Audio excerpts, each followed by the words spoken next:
Chancellor, Provost, members of the University Senate, guest speaker, distinguished guests, and fellow graduates. My name is Talia Brown, and it is a profound honour to stand before you today as valedictorian of the class of 2024. What do you want to be when you grow up? Since childhood, we have been asked this question, our answers often bold and limitless. We dreamt of exploring distant planets as astronauts, or gracing the silver screen as actors and actresses, or, in my case, becoming Prime Minister. In high school, they asked us again, and among my answers were business owner, entrepreneur, and girl boss. Today, this question looms before us once more. What do you want to be when you grow up? Whether you know the answer or are still discovering it, today we reflect on our time at the University of Queensland, the lessons we have learnt, the friendships we have forged, and the mentors and professors who continue to inspire us.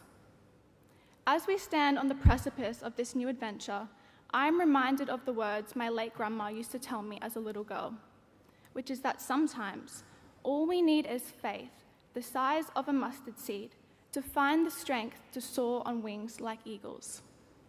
At the heart of these words is the power of courage. Courage is not the absence of fear, but rather our ability to persevere despite it.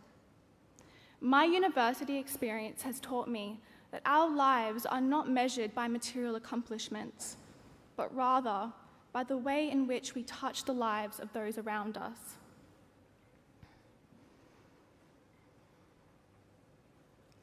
Unlike its portrayal in novels and films, courage is not always loud and trailblazing. Sometimes, our courage is most powerful when we use our voices not to shout, but to make those around us feel heard. Our studies have equipped us to not only understand the world we live in, but have empowered us to shape it.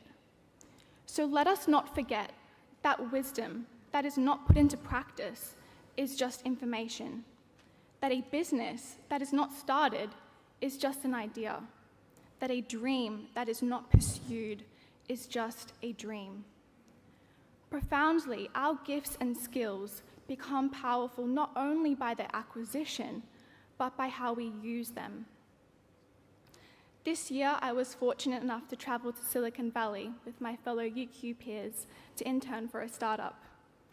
I was wearing my Levi jeans, New Balances, and puffer jacket, desperately trying to embody Steve Jobs' style. Spoiler alert, I felt completely out of my depth, but hey, sometimes confidence is key.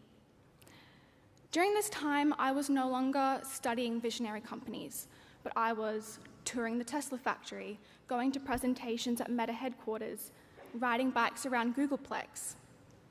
And in my conversations with founders, I realized that their success was the alchemy of 3 key ingredients. 1, an idea. 2, their passion. And 3, the courage to fail. I began to realize that in the beginning, Google was just a research project started between a few friends. Apple was created in the garage of a childhood home, and Canva began as a university student's dream. When we understand the humble origins of greatness, we begin to gather the self-belief that we too can create the change we wish to see in the world. So let us not underestimate our dream, even if it appears as small as a mustard seed. But let us take this seed and plant it in the right conditions, in the right environment, with the right co-founders, community, and colleagues. Let us be open to the light of our friends and family, imparting advice and guidance. And let us hold on to the knowledge that even as a seed, planted in the most perfect conditions, still must break before it can bloom. The trials that we face are preparing us for who we are becoming. In my brief 22 years, I have discovered an enduring truth, which is that first, we have to overcome the test before we can receive the testimony. So when you most feel like giving up, press on, take courage, and remember that sometimes all we need is faith the size of a mustard seed to find the strength to soar on wings like eagles. Congratulations, graduates, on your incredible achievements. Thank you.